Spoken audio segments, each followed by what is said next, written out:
Hello guys, it's so great to be here with you today. Thank you so much for coming after the lunch, after the coffee. I'm in a lucky slot because in 1 hour I think France is playing, right? So I squeezed my talk in today.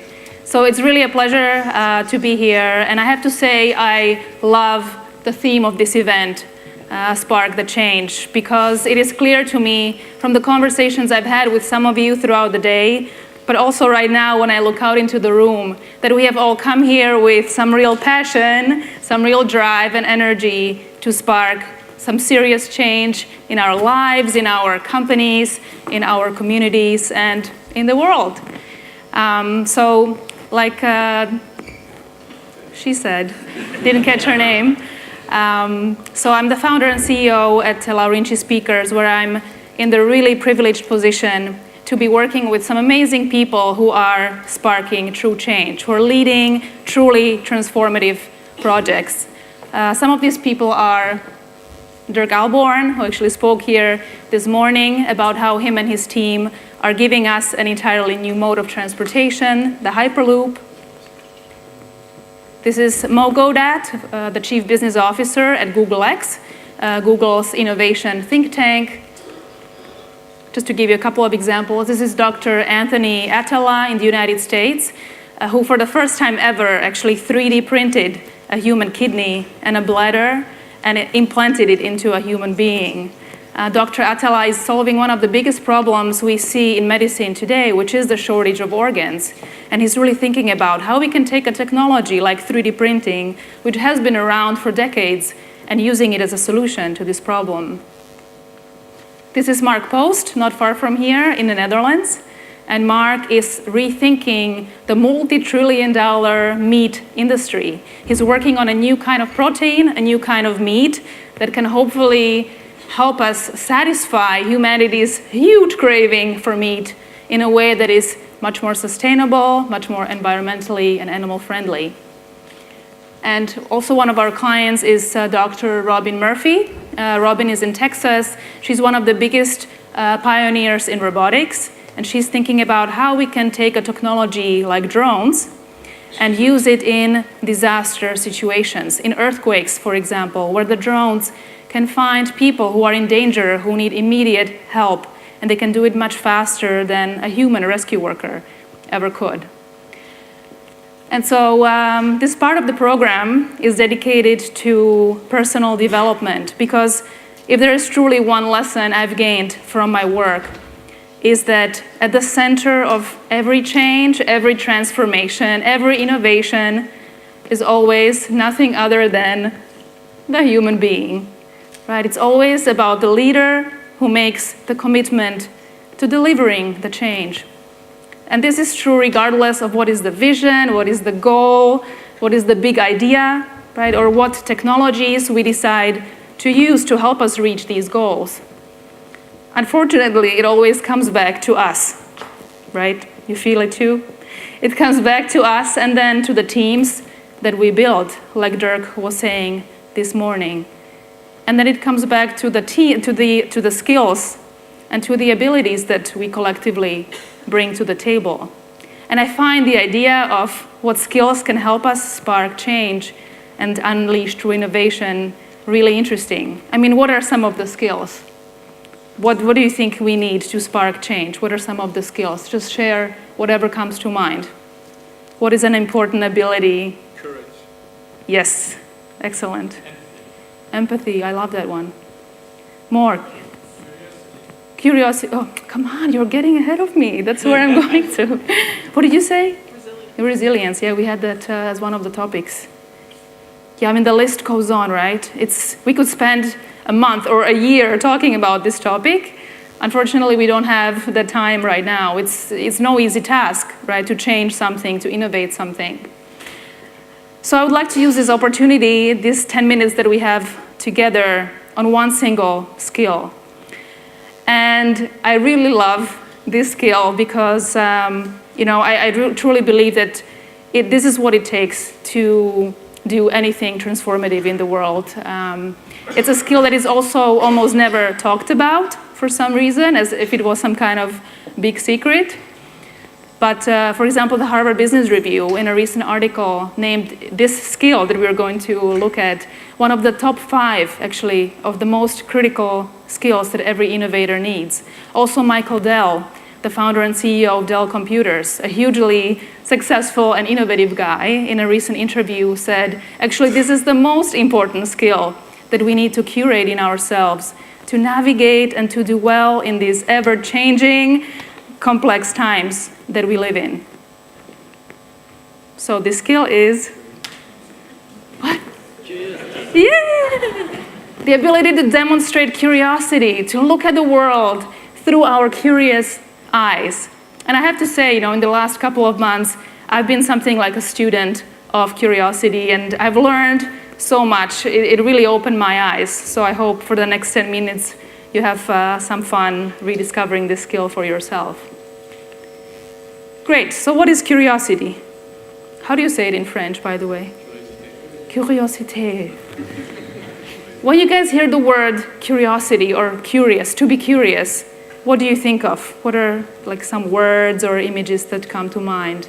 How would you describe it, to be curious? Questions. Asking questions. Openness. Hope. Yeah. Hope, yes? That something else exists. Yeah. Mystery. Mystery. Oh, mystery. Exactly. I mean, there are so many definitions because curiosity actually covers so many aspects of the human experience, right? I think one of my favorite definitions is that curiosity is a desire. It's a desire we feel we have to want to know more, to want to know more about the world, about what is possible in the world, how the world works, or to want to know more about ourselves, or when we look at the business side of things, to want to know more about our customers or the people that we serve through our work. It's something so fundamentally human, right? We couldn't imagine the human experience without curiosity. And it has been our engine of progress from the beginning of time. We were curious how the view looks like from Mount Everest. So we found a way to climb it, right? We were curious what we may find at the deepest bottom of the ocean. So we found a way to dive to the bottom of the Mariana Trench. We were curious what we may find on Mars. So we built a mobile laboratory, a rover. We called it Curiosity, and we found a way to fly this thing 300 million kilometers just to find out what the hell is on Mars. And we were curious to see what we are made of, right? What is underneath this skin layer? We understood human anatomy, and we went as deep as mapping the human genome. All of this, I dare to say, thanks to our ability to be curious. I mean, just think about, remember all the amazing things you have discovered, all the amazing opportunities you got access to because of your own ability to be curious. Remember? And curiosity is also this. I bet that some of you actually had this picture in mind when I asked you what curiosity is. But kids are the absolute masters at being curious. We were all like this just maybe a couple years ago. Remember when we were 2, 3, 4 years old, and the world used to be our playground, right? We used our curiosity to ask questions, to poke into everything, to explore everything. It was completely limitless. It was natural to us like breathing. It was completely abundant. Happy birthday, and then we turn 6. And everything changes when we turn 6 or 7. You know what happens when we turn 6 or 7?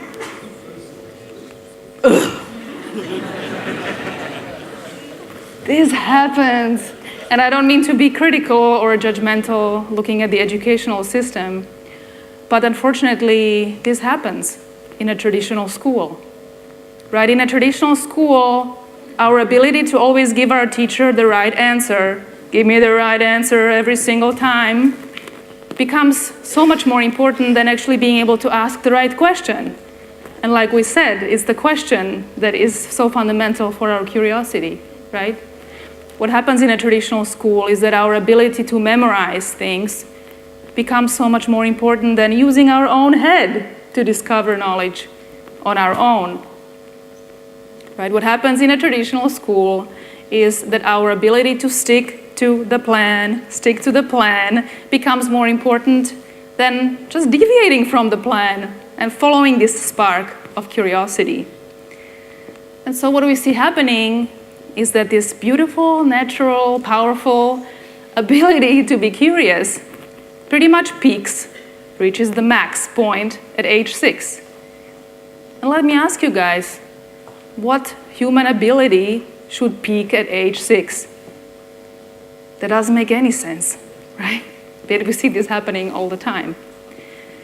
And then things get even worse when we start working. We start working, we get all these responsibilities, all of these roles on our shoulders, right? And our days start feeling like this. We find ourselves in this virtual box. And in this box, everything matters. You know, it's all about the deadlines and the benchmarks and the quarterly profit targets and the to-dos and the task lists, right? And all the fun is gone, all the excitement is gone, and our ability to naturally innovate is gone.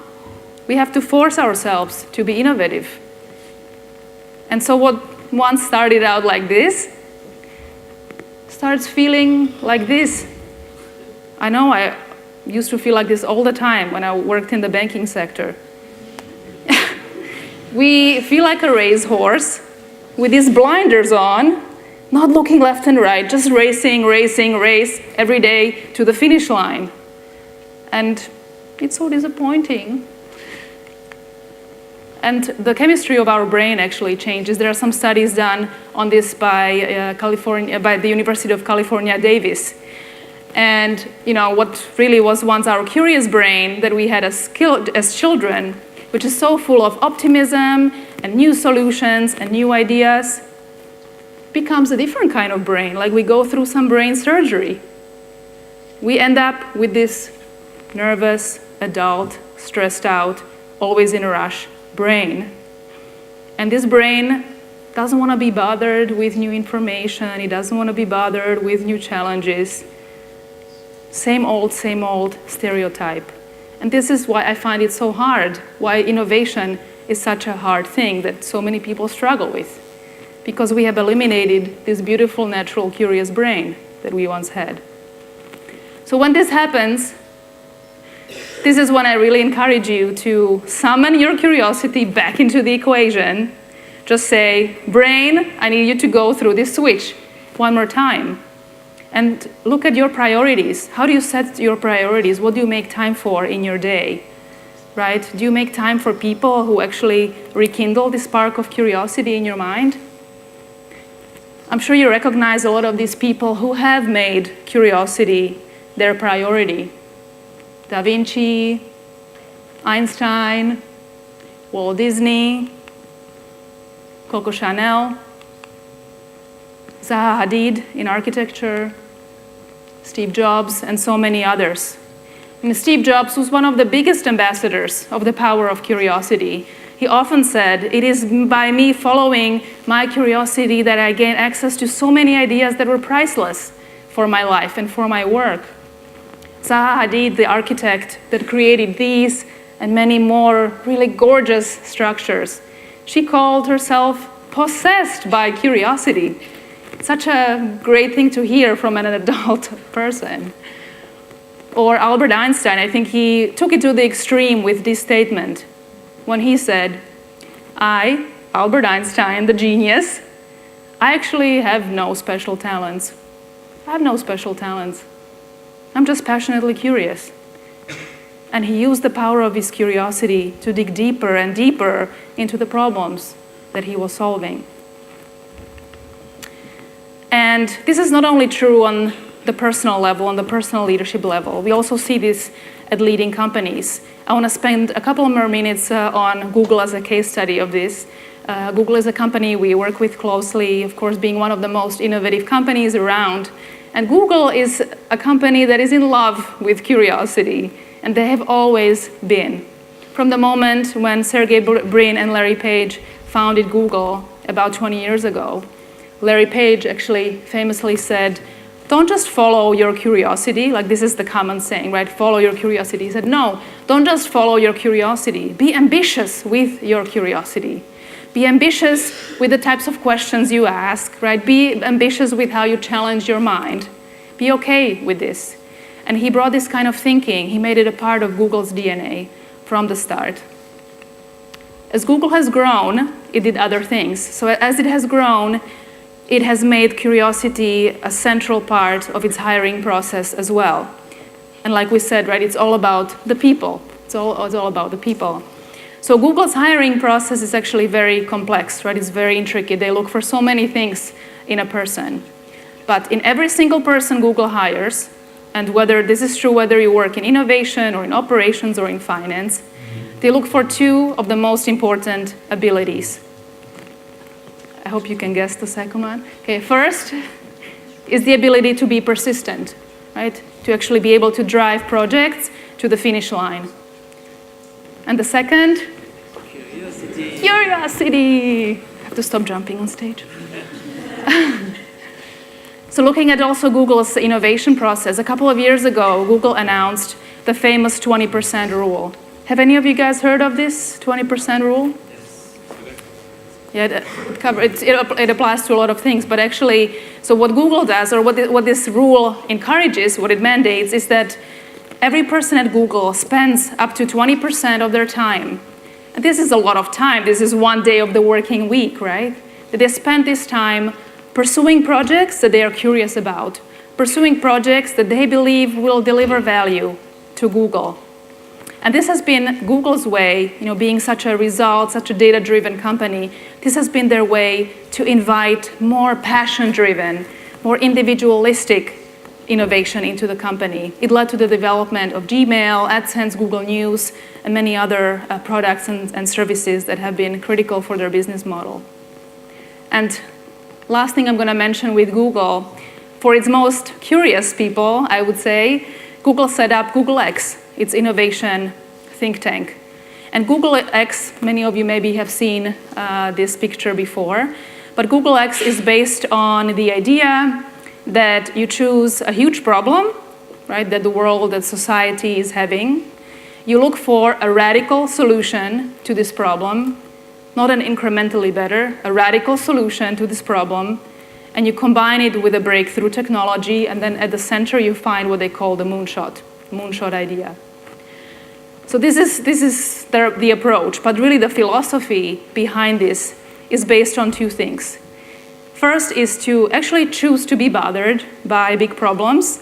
Like I said, the nervous brain doesn't want to be bothered with this. And the second is to use the power of your curiosity to find a solution to it. And through this, Google has really managed to build an entire company culture of curiosity and be able to access opportunities before the competition, right? Solve problems that others have struggled to solve for decades, and also gain this deeper understanding of the wishes and the desires of their customer, and be able to develop these superior products and services. And I don't work for Google. Please don't take this as any sort of advertisement. I just love to study what they do. So I think to conclude, my favorite part about this is that curiosity, it doesn't cost anything. It doesn't cost millions of dollars. It doesn't require sending our team members or ourselves even going to Harvard. It's a part of us. We were all born with this, right? And exactly. And but it does take that mental shift. It does take the decision to make space for the spark of curiosity in our lives. So I hope I've managed to illustrate to you that you have an amazing superpower called curiosity. I hope you make more space for it in your life and in your organizations. and that together we can join forces and invite more curiosity into our lives. Thank you very much.